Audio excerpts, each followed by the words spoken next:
Voilà, merci beaucoup Bana Congo. Nabi ke monde entier bozolanda biso Ken Piana de retour. Tolobaki tokotambola tosola na ba chroniqueuse tout ya mboko parce que lelo bobenga biso ebele bolobi Ken Piana kende sola na bango po babolingo ya poto esito lembi. Tokosola pe masolo ya ba parti pris o ekoti na kati ya ba mouvement na biso. Lelo na yamba mwana mwasi ya mayele, mwana mwasi o aleka na ifasik, mwana mwasi o asala na ba grand frère ya minene ba problème kendi, ba honorable Serge Kaembe, kombo na ye Bibi Kapinga, ma mission TV, kombo oye moka mibakisela, Sœur Pauline Lumumba Zolanda biso na Genève, Adèle Diogo Bagou Danger Adèle Diogo Zolanda biso na Paris, Nathalie Neymar na Texas, vient na Jimmy Bella au millionnaire ya monene na kati ya Jobu Ozolanda biso grand prêtre Pirvier Louison Mbata shop second hand Ozolanda biso na Cape Town. Bibi Kapinga babenga wala Bellissima de la presse. Bonjour. Babenga ranga na sala Bellissima de la presse. Voilà, na habité signification Bellissima on peut na comprendre. Bonjour à tous les téléspectateurs, les internautes, les abonnés de Fimbu na Fimbu, Bibi Kapinga la Bellissima de la presse congolaise. Yeyo, na plateau ya Bitopale, Ken Piana, Moutnanga et Akati, garçon mon apprécié Mingi, alors garçon sans complexe, quel que soit nenga ebi français, tel ça nous ngane na sauna oloba français timugolo. Français à Rolobar Lingala. Donc déjà c'est un garçon sans complexe. Il n'est pas complexé. Bellissima et Zalangate. Les téléspectateurs yo yebi super week-end. À l'époque à super week-end, les téléspectateurs nabiso ba Oktaki baba Narobinga la Bellissima de la presse congolaise. Voilà aventurier à réalisateur. Voilà. Toujours continuer nabiso Bibi. Est-ce que considération oyo bapé sara Bibi o to ebelio depuis kala est-ce que considération les a-t-il? Moi je sais pas hein dans contexte nini o le belango par exemple Bibi Kapinga kala to ebaki aza parmi ba femme oya valeur bana basi o lelo soki batangi bana basi ya média o bapezaka na média makasi to bi ke Bibi Kapinga azaki le parmi. Mais on a l'objet que tu les lobes à contact dans la liste. Bon, ça ce n'est pas à moi hein, de le dire. Hein, que moni n'est que de l'écran à télévision, boy mutu na mutu, azana façon na y moni la mutu na mutu, azana façon na y pe ya ko critiquer. Tu vois des critiques, il y a ba fanakwiti par exemple. Ba fanakwiti, c'est-à-dire yo landaka, ce rozo landa, oroko ça la ba critique, mordona ba fana. Oh a mauvais cœur donc moniteur la nanga bo détester nga et le détester la nga ta yo moye bien monté déjà les a intéressant les a nga vraiment dans sa critique on a été on a beaucoup plus de critique mais peut-être sur la commentaire bato bo landa biso ne bo loba peut-être que non Bibi wana aza toujours na valeur ou azala sous na valeur te so ba bien azala sous na valeur te ana valeur te par rapport ya nini je comprends on a évité yo et rolo ba que non les est-ce que ça a même valeur wana kala na solo déjà ne tiroté ka ba fi et ce cas comme bon et ça parmi babiloko ekiti ça ba fi parce que na ba fi ba te karawana na kati liste no o ka da comme bon conseil ni no pesa bango pour internet finyo sur internet atekama finyo sur internet atekama sauf Bibi Kapinga monia ba sala ka liste ya ba fi internet ba te kamara sauf nga fo bolongola nga on a fier à Moussala Nanga. C'est pas la têtutesse, mais je suis fière de moi. Et je suis très confiante. Nous avons confiance Morobo et Yangamo. Bibi Kapinga, fitu internet, tu veux que Babandara quelque part, à travailler peut-être pas Moutou, après quelques années, à créer propre site naé. Mais tout le monde a Bibi Kapinga, di Kouka Boeba, ma mission Bandi, Bibi Kapinga a démarré à faire. Pourquoi Bandana parcours nayo pembeni ya Moutou Mawati? Moi, tout bazar na confusion en fait.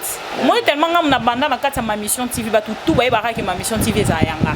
Pourquoi? Parce que je pèse trop. Tu comprends?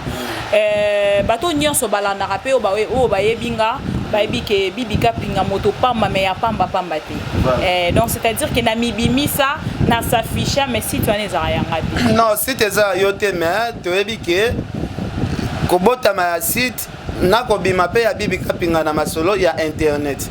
Ngana tunyo par rapport à parcours to yebi baninga bakenda nanu aluki lupemba na site moko yebana mais yo bandi na site yo bandi da leneya na zena confiance nango par rapport à ba promesse oyo monsieur Thierry Bombolo apesanga. Alors contrat auto signé na ye dès le départ yo yebi na kena na proposer yo na biso na bitala ken piana tout ça et tout tala maramouvio a proposé ngolobi bon par rapport à ne ba tout na internet ba futa marade ba $100 yo par rapport à salaire o apesio c'est bon déjà au redémarrer n'est-ce pas? Alors et puis na sérieux na epena babino tout ça au consultant obisingo bibi bosala na ki TV na yo tel internet et que na raboza parmi bato orientant na internet pour na eba ki ngote ba Karine Mokonzi et puis Homo Fortis Eli qui Mister Google on a présenté ba condoléances pour te ko bungisa papa na et donc boza bato na Tracy Mbelenga pro donc boza bato pena botele maki bolobi non bibi par rapport à orientation na faut que deboye alors bofongolelenga vraiment motema boyambenga nenga pe na télévision na yamba ba fiebele ou peut-être na kotanga kombote pour na polémique tu comprends c'est un peu ça. Lelo ma mission est à combien d'abonnés déjà? Ma mission TV est comme à 15 000 abonnés mais départ nangati to comme là-bas 14 000, 13 500, j'étais seule. Aujourd'hui, on est avec les Ketchou. Je bosse na outil pour engagé Tabit et Njombo. Donc, comme les équipes, il y a 3 personnes. Parce que par rapport à mon Ramon, on s'en a qui et Bando Simba Soute qui est dans un Bandi, ma mission. Vous allez na 0 abonnés. Est-ce que. Na kutaka 100 abonnés, chaîne Bandé pour fonctionner. Et on a bandi des chaînes mati petit à petit tout ça. Tout maintenant on a des émissions dans la télévision, dans les chats, bon conseiller, on a dans ça la paix internet, dans ça la paix TV. Malgré que nous avons combiné, mais j'avais fait quand même l'essentiel jusqu'à aujourd'hui. Na place autocomi, na collaboration avec les Ketchup, na Tabita, ça nous fait du bien. Na moitié mouké, tout le monde a aussi 15 000 abonnés dans Zoloba. Na yebite erotela ka site mususu kutaki na dire muke oyo sali aussi lelo 15 000 abonnés parce que na koloba ma mission et bandal boso ya mo ba site ma mission ya kisima ya mo ba site belé par rapport à différence erotela ka yo moko se considérer andene. Bon, en fait, moi je trouve que plus du sérieux dans le travail et puis kolinga musalango au salon avec ton cœur, c'est ce qui est important. Parce que si tu es belé to kutaki actuellement dans le bas, si tu es belé et kiti. Dans ce qui to sala bilan, mon neti boss na biso na proposé na binga na bela. Bon, décembre oh il est kinga na malade. Nenge to koti janvier oh malade toujours. Er to zonga photo zonga ne lo mo asika. Et lo mo asika neti ninga bi chef na trop esprit à télévision. Mon internet to pe sa batuka beaucoup plus et le déjà vu déjà fait. So to local peut to sa plateau mo to do ça ba direct parce que na site na to mo ça ba direct. Dans la plateau boy to fandi to sali direct ne to zana boye. Na bokasibita Homo Fortis Eli qui a toujours ba réaction depuis téléphone et tout. Ba bon landa biso direct à partir à téléphone na YouTube. Eh bon landa biso na nani depuis banda ko landa biso biso ko toujours ba commentaire ads. Et toujours tanga toujours like ça peut ba to répondre ba tout directement. Net so na yambio to sala na yo émission en direct et puis bato bon landa biso na banda ko ba sala ba réaction na bon par rapport à Ken Piana par exemple. Et puis ba poser ba question na bon na Ken Piana biso to répondre depuis na banda. Donc ezaki lo kasika oyo boss Thierry adngai to ya nango na 2018. Donc depuis Tobandi Yango, je vois que ça donne quand même et je sais qu'avec le temps et ça plus. Voilà, Bibi Kapinga lelo na yebi ke po omata na musa na biso senga rapé leader moko pe atia au poids à soutenir yo parce que tout le monde a beaucoup plus ba fanatique ya ba leader wana nde ba tia biso poids pour na ko s'abonner vraiment massivement na ba site na biso. Alors ceux qui ko pesa merci parce que awa monde entier landa biso ceux qui ko pesa merci on pesa nani merci par rapport au coup de pouce au sali que lelo ma mission est fanda na niveau efandi. D'abord je dirais merci de tout cœur à celui qu'on appelle Jubin Piana, l'homme qui a mis l'eau dans Coco Papa Chéri, on a respecté Mingi, pour ceux qui totali considération au AP Sanga, qui a sali 10 ans dans le monde de la TV. 10 ans dans le monde de la TV, aucune chaîne, on s'est rappelé toujours on a l'accès Papa Chéri photo, il y a émission Motondo Savanaï na Maya Pembe à l'époque il y a Planète Sono. J'étais toute petite là, toute mince. Donc c'est qui Karalové l'autre côté, donc c'est qu'on a déjà ça dit beaucoup. Au moins il est là considération au Jibin Piana au Pesanga. Voilà. Parce qu'on a 10 ans on a sali mutapé sanga nguka papa Wemba. Tu vois, na 1 an il y a émission dans un super week-end. Pourquoi papa Wemba zalaki artiste moro yena kinkester mené. Donc bandi télévision lelo si tu as vraiment la maîtrise na yo oro yamba epé kalelo. Voilà. So on a maîtrise au yambe peka le do so pour ça maîtrise te tina banda ko découvrir que moto non na mesanité donc sentiment que yamba papa Wemba tu comprends. Donc yana ba tumsu pe ba kenda boye ana maîtrise ta que yamba papa Wemba bimise na kati émission là c'est pas que oh mais neni yo retourna ma question oh question retourner ngo neni mais faut y collater musana ngo so sakabo tu comprends.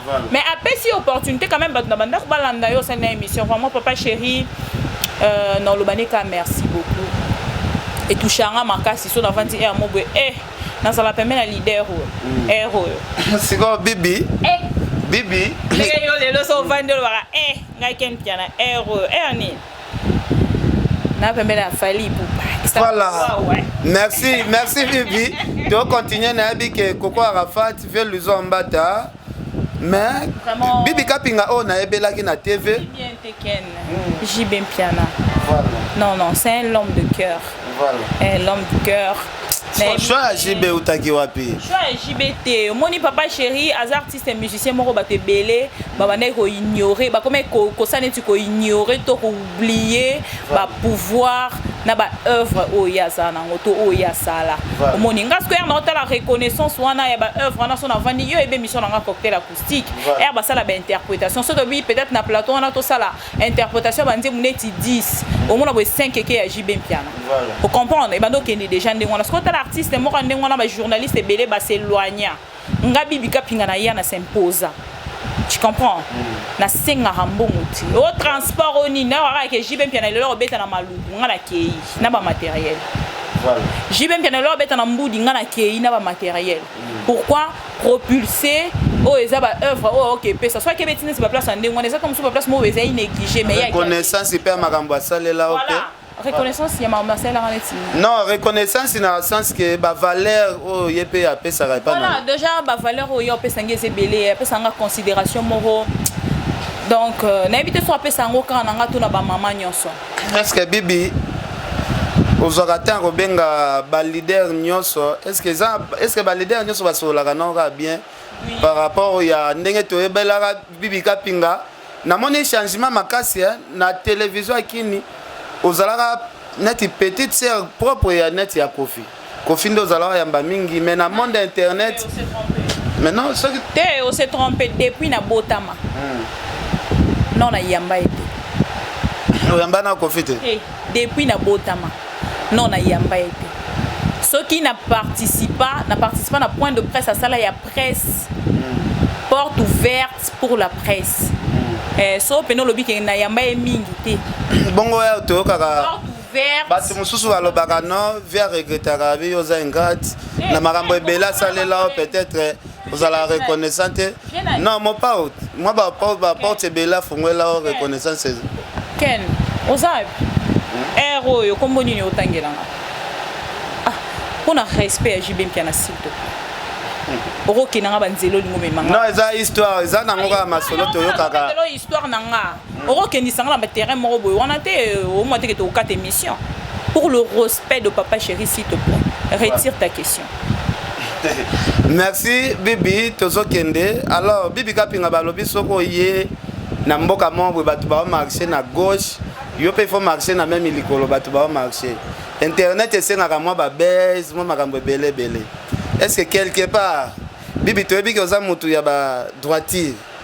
Est-ce que Bibi moi genre okuteli baninga peut-être ba sala be émission moi ba délire tout le monde a Bibi ti le lozo kota na likolo na telo ni empêchaka yo okota na mo ba délire baninga no ba fi bazo sa na internet.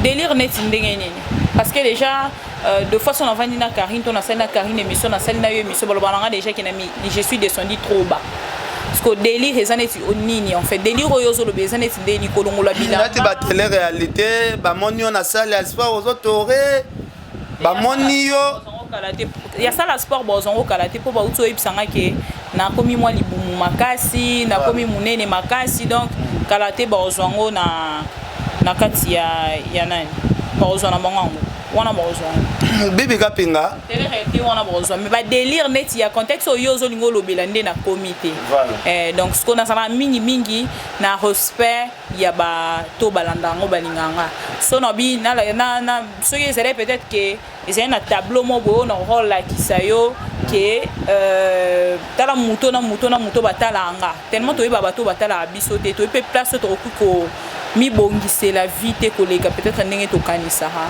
eza blo musu na évitango peut-être na contexte voilà alors Bibi nga na tuna moi question olobi soki papa chéri aza na événement même il y a 2 heures il y a 3 heures ozwa loueka OK siko na lingi na eba et dérangera papa nanda goute.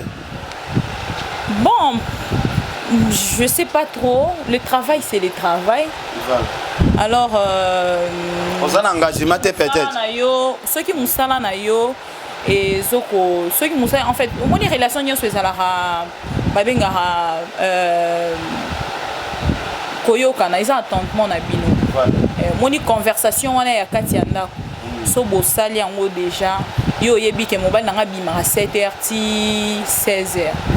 Mobile pa yebi ke moi nanga musala nezalaka lora musala soda. Bako benge na 3h akei. Bako benge na 6h akei azongi pe 23h. Ça défend. Wana question kaka ya komaske biso bieza question normale répondre ngai. Oh, non comprendre. Qu'est-ce que c'est une en fait? Non nga lobi ndengo kendaka na ba préoccupation papa chéri. Et dérangeaka mobali na yo te. Na kendaka ba préoccupation papa chéri ta ken. Neti lobi to ozana point de presse ba bengi sote. Na point de presse ya vi na biso Adolphe Dominguez. Sortie officielle il y a nani ndenge salamaki en sala échange de vœux na en sala échange de vœux album na amitié na la presse. Voilà. Donc on va parler de l'amitié. Tu dois être là en compagnie de toutes deux personnes peut-être sur la bangote tous ceux qui savent. Non non zala nanga mais bibi to ebi ba zala mais est-ce que ba bengisi c'est ça les ngata ba bengisi ngate za conférence de presse ya ndeko nanga Muswahili on a lobaka barega yote batoto yote akatanga batoto manyema to soutenir nduku yetu Adolphe Dominguez waneza parler nanga kuna na koya na invitation te. OK ngaba sengelo hein wana Adolphe Dominguez usaidie Ken Piana kesho akwe kule ku point de presse non ni saidie non itafanya